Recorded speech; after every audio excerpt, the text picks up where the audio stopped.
All right, welcome to day 9 of remote learning. This is solving trig equations, getting you ready for the third worksheet on solving trig equations. They start to get a little bit harder here, but also you start to incorporate some of your understanding with identities. So I think you start to make a lot of different connections. So even though the problems are harder, you start to make a little more sense out of them. One thing that you'll need is to remember your Pythagorean identities.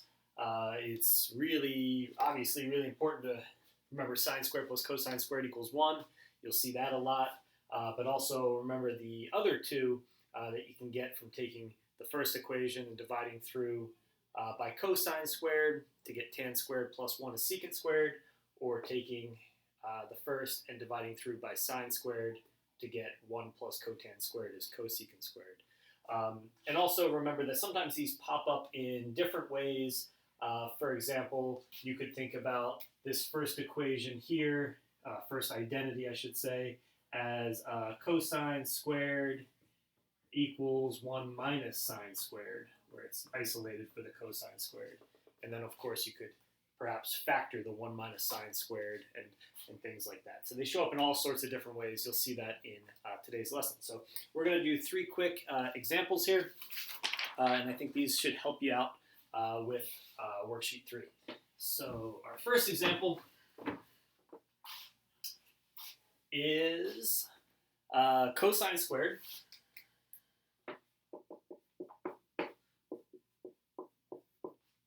plus 2 sine theta plus 2 equals 0. Okay, so this presents itself kind of like a quadratic form. You got a quadratic term, a linear term, a constant term equals 0. However, you cannot factor right away. The reason that we can't factor, of course, is this isn't the variable for the quadratic term is not the same as the variable for the linear term. The sine and the cosine don't match. We have to get it all in terms of the same trig function. So in this case, I'll get it all in terms of sine, because what I can do is I can substitute out cosine squared and substitute in 1 minus sine squared using that Pythagorean identity that I just mentioned a second ago. 1 minus sine squared is equal to cosine squared for all values of theta. So I'll rewrite it like that. Okay. And now it is a quadratic. I'll regroup it all on the right-hand side, so I have a positive leading coefficient. It'll be 0 equals sine squared plus 2 sine theta.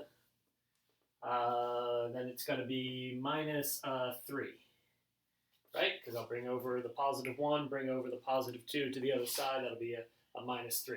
So I'm ready to factor, and this does factor. If it didn't, you could use the quadratic formula. It will factor to sine theta plus 3, sine theta minus 1. So you see the 2 linear factors there. And then that applies either that sine theta is equal to negative 3, or sine of theta is equal to positive 1. And of course we know it's impossible for sine of theta to be equal to negative 3. Its range goes from negative 1 to positive 1. Or you can think of it as ratios opposite to hypotenuse. Either way, only possibility is that sine of theta is equal to 1. And to consider where that happens, you might just draw a little unit circle and say, where does the y-coordinate reach 1? Okay, it's going to be right up there at pi over 2. So the solutions then for theta would be pi over 2 plus 2 pi k, where k is an integer. You remember that the solutions are going to happen every period. So I add the period on. And that's it for example 1. Okay, so example 2, take another one here. So this one's kind of similar and kind of different. So example 2, root 3 times sine of theta plus cosine of theta is equal to 1. Okay, so one thing I notice here is it doesn't look like a quadratic at all, like some of the other examples. It has a sine and a cosine in it, which is a little bit of a problem. I would like to get it down to just a single trig function. Perhaps you consider dividing through by cosine, maybe. That would create a tangent here, a 1 there and a secant over there, so not necessarily a good idea. A good strategy to work here is figure out how you can use a Pythagorean identity to help you. Of course, the Pythagorean identity doesn't relate sine to cosine, but sine squared to cosine squared. So it might be a good idea to square both sides of the equation. Before doing that, I'll recommend separating the sine and the cosine like this. Now when I square both sides of the equation, I'm going to come up with some kind of a sine squared over here and then something involving a cosine squared on the right. So we'll go ahead and we'll do that. Now, when you use this technique of squaring both sides, you'll need it for a few of the examples.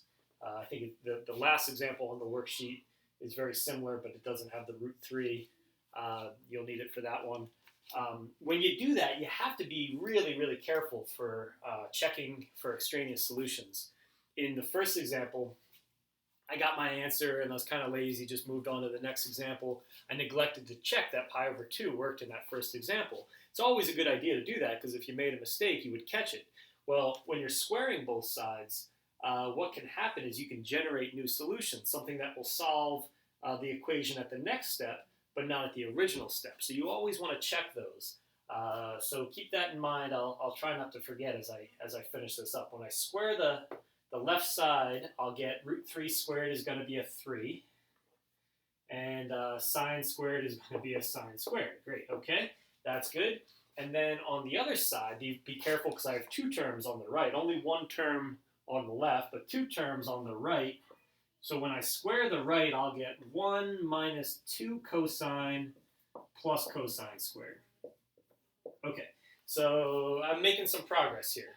What I should do now, like I did in the first example, is substitute out the sine squared and substitute in 1 minus cosine squared. So using that Pythagorean identity all over again.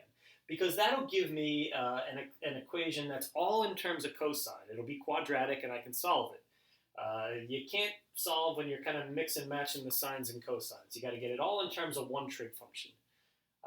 So I'll do that and I'll get 3 times 1 minus cosine squared equals 1 minus 2 cosine theta plus cosine squared. And I'll regroup everything, okay, on the right again. So it'll be 0 equals, there will be 4 cosine squareds. 4 cosine squareds. 1 here, plus the 3 from over here. And there will be minus 2 cosines, okay, and a negative 2. 1 minus the 3, negative 2. So we factor. If you ever get to an expression that you can't see how to factor it, you always can use the quadratic formula. I could see this one, you're kind of looking at it, and it doesn't seem like it obviously factors at first until you notice there's a GCF. You know, you pull out the 2. Not everything is going to factor, though, so it's worthwhile to know that the quadratic formula will bail you out in one of those cases. Of course, instead of saying x equals, you'll say cosine equals. Okay, so finishing this factoring here, just a little tiny bit of space left. It'll be 2 times 2 cosine theta plus 1, and then cosine theta minus 1. Just like that. So I have 3 factors. The first cannot equal 0. The second one is equal to 0 when cosine is negative 1/2. So cosine theta equals negative 1/2 is one possibility. And the third is equal to 0 when cosine is equal to positive 1. So now I draw a unit circle and I think about where is x equal to positive 1? Right there. Where is x equal to negative 1/2? Here and here. And it looks like I've got 3 different solutions. It looks like I've got 0, or 2 pi, 2 pi over 3, and 4 pi over 3. You need to be able to take these and plug them back in and check them and make sure, because what we know right now is that these three are going to solve this equation that we created at the third step, which was a modified version of the original. So you have to plug those back in. Not just to make yourself feel comfortable that you got it right, but actually because some of them might be wrong solutions to the original equation. So when I plug 0 in, I get root 3 times sine of 0, which is 0, plus cosine of 0, that's 1. So I can see that the 0 works out.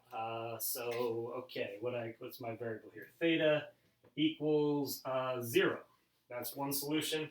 And then when I plug 2 pi over 3 in, I get sine of 2 pi over 3, and that's root 3 over 2. So I'll get root 3 times root 3 over 2. And that'll be plus cosine of 2 pi over 3, which will be plus a negative 1/2. Okay, great. I see that checks out. That's going to be equal to 3/2 minus 1/2, and that's 1. So 2 pi over 3 works. 0, 2 pi over 3, they both work. The last possibility, though, is extraneous. You can see that because when you plug 4 pi over 3 in, the sine will be negative as well as the cosine, and you'll get negative 3/2 minus 1/2, which is negative 4/2, negative 2. So you'll note that solved this third step, but it didn't solve the original. So my only solutions on the interval from 0 to 2 pi are 0 and 2 pi over 3. And if I wanted a complete solution set, since my directions are very vague in my little limited board space here, I could just add 2 pi k, where k is an integer, to those. Okay, one last example here.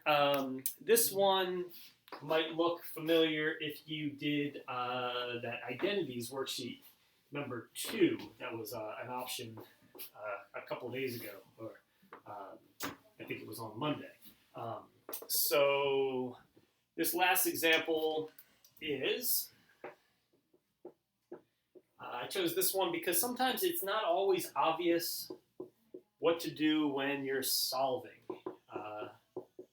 It's kind of like as these problems get a little harder, the skills that you learn for identities and the skills that you learn for solving start to blend together, and you have to kind of think through what might be a good step. So this one is solve for theta. Secant of theta is cotan minus tan. So this was like one of the always, sometimes, never problems from the identities, and it ended up being sometimes true, not always true. So we need to solve it.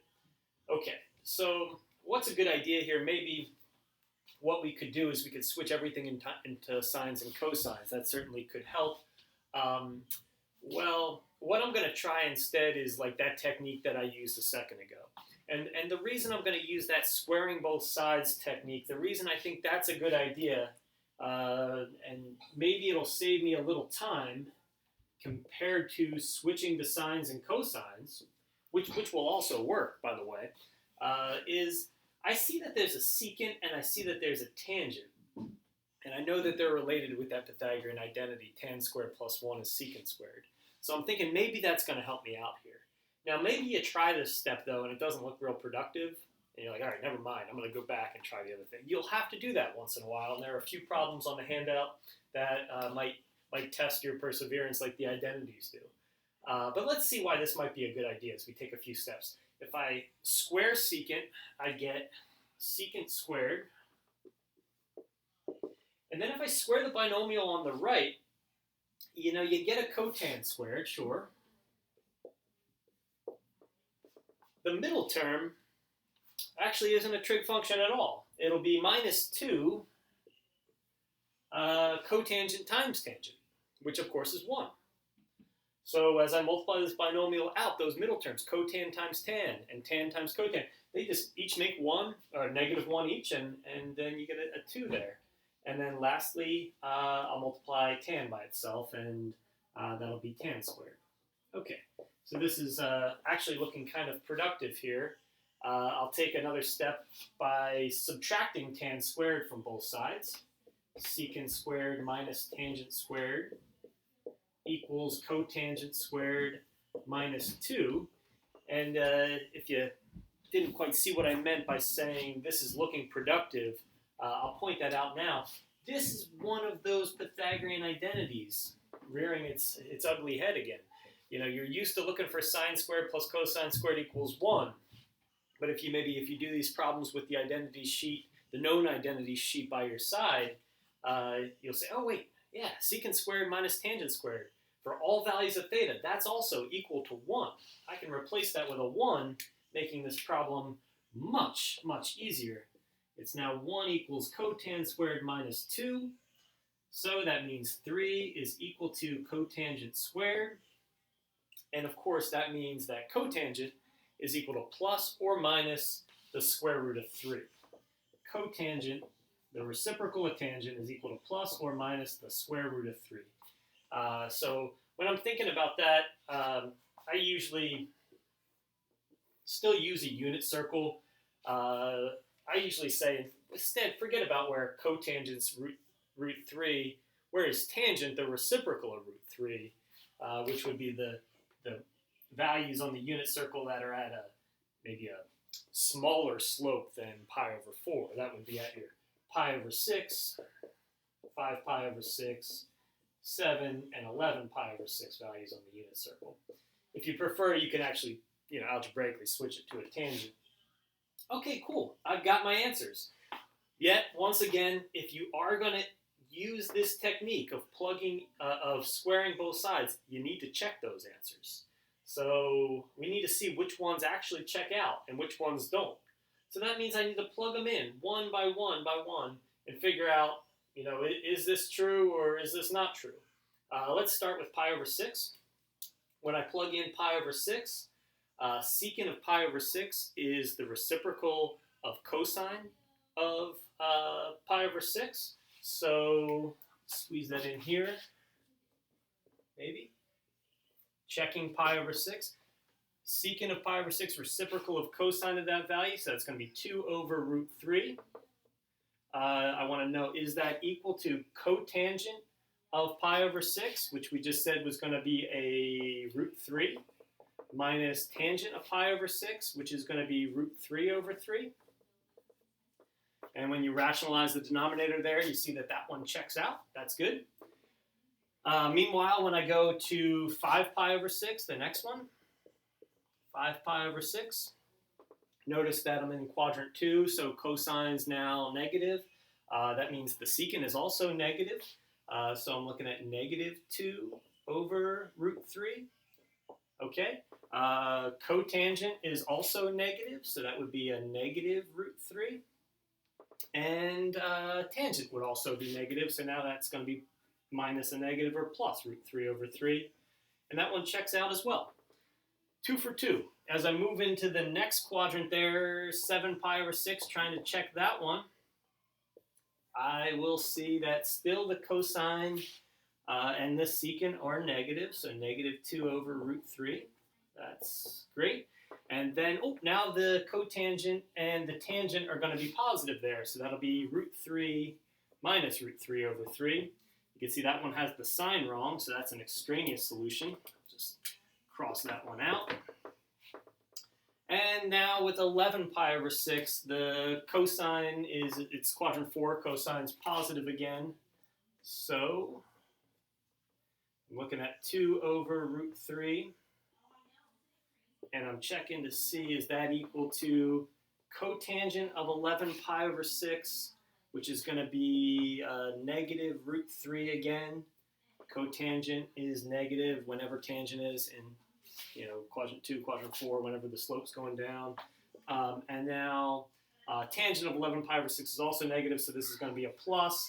This one doesn't check out either. If you find this really tedious, the way I prefer to do it, if I'm in a rush especially, is pull up Desmos. Okay, I did all this algebraic work. It suggests that these 4 solutions let me check. You'll see 2 solutions on the interval from 0 to 2 pi. And you can literally click on them, and you can see that those solutions would be pi over 6 and 5 pi over 6. That's probably the way to go. You also could use just your graphic calculator. All right, let me know in the discussion board if you have any questions on solving trig equations worksheet number 3.